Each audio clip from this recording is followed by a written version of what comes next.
কিছুদিন আগে আম্মু হাঁসের গোশত রান্না করেছিল, তো ভাবলাম যে সেই রেসিপিটা আপনাদের সাথে শেয়ার করি। তো চলুন শুরু করা যাক। আসসালামু আলাইকুম এভরিওয়ান, আপনারা সবাই কেমন আছেন? আল্লাহর রহমতে আমিও বেশ ভালো আছি। এখানে আমার আম্মু একটা বড় হাঁড়ি নিয়ে নিয়েছে, তারপর কিছুটা সয়াবিন তেল আর কিছুটা সরিষার তেল দিয়ে ভালোভাবে গরম হয়ে গেলে সেখানে দিয়ে দিলাম গরম মশলা। তারপর দিয়ে দিলাম ধুয়ে রাখা 3-4টা তেজপাতা। তারপর সুন্দরভাবে নাড়িয়ে দিতে হবে। তারপর এখানে দিয়ে দিতে হবে কেটে রাখা পেঁয়াজের কুচি। আমার আম্মু কিন্তু অনেকগুলো পেঁয়াজের কুচি ব্যবহার করেছে। তারপর এগুলো দিয়ে খুব ভালোভাবে নাড়িয়ে নিতে হবে।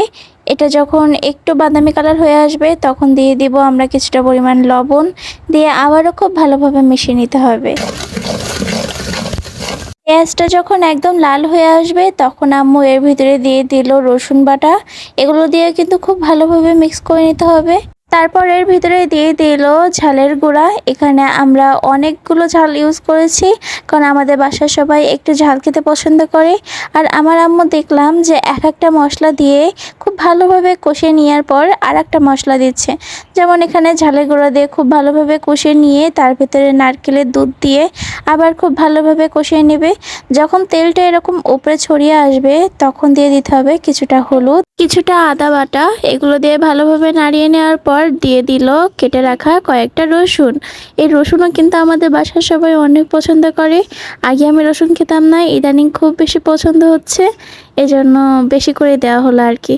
তো এই যে দেখুন অনেক সুন্দর লাগছিল না এখানেই। তো এরপরে দিয়ে দিবে আম্মু কেটে রাখা হাঁস। তো এবার এগুলোকে আম্মু খুব ভালোভাবে মিক্স করে নিবে। আম্মু আস্তে আস্তে ভালোভাবে মিক্স করে নিচ্ছে যেন সব মশলাগুলো মাংসের গায়ে মিশে যায়।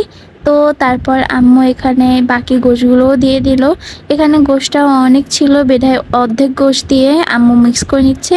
এবার এই গোশগুলো দিয়ে দিবে, বাকি মশলাগুলো এই গোশের সাথে মিশিয়ে নেবে। তারপর একটা হাঁড়ির সাইজের ঢাকনা দিয়ে নিতে হবে, কারণ হাঁস থেকে কিন্তু প্রচুর পানি উঠবে।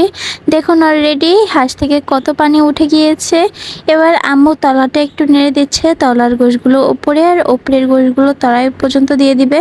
হাঁস থেকে উঠে এসে পানিগুলো যখন শুকিয়ে যাবে তখন আম্মু এর ভিতরে নারকেলের দুধ দিয়ে আবারও ভালোভাবে কষিয়ে নিচ্ছে। আমি আম্মুর পাশে শেষ পর্যন্ত ছিলাম না, কিন্তু আম্মু কিন্তু এই নারকেলের দুধ দিয়ে অনেকবারই কষিয়ে নিয়েছে।